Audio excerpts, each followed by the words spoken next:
Jordana, over the past month, we have seen Israel launch airstrikes on Gaza. In recent weeks, we've seen that ground operation kick into gear. Although that ground offensive is far from over, Israel's prime minister has given an interview to ABC News last night where he said that Israel will have to secure the responsibility, take the security responsibility in Gaza for an indefinite period. Take a listen to what he had to say. Those who don't want to continue the way of Hamas, it certainly is not.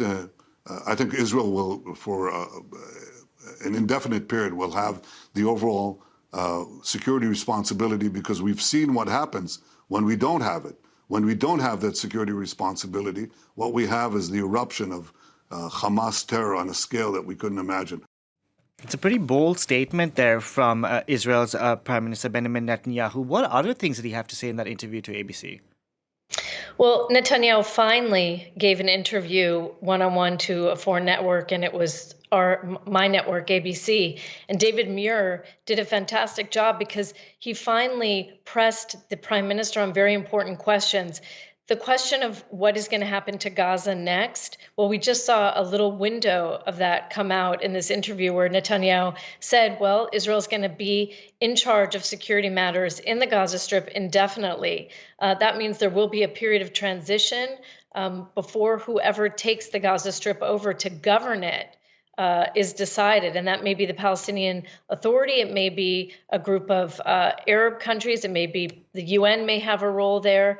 But Netanyahu also discussed there, though he still ruled out a ceasefire until the hostages are released, he did tell David that he's open to pauses, to small pauses, little pauses, right? He only described an hour here or an hour there. But we know President Biden has been pushing the Israeli prime minister for longer, sustained humanitarian pauses.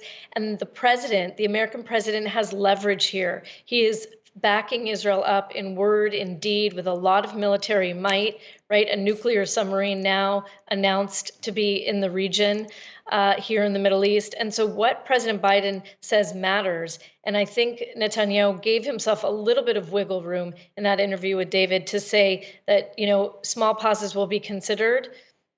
Well, in the future, maybe that will be a little bit longer pauses. I think the Israeli prime minister ultimately will agree to some kind of humanitarian pause as this war rolls on, and it is not expected to be a short war. So we're going to have to keep watching.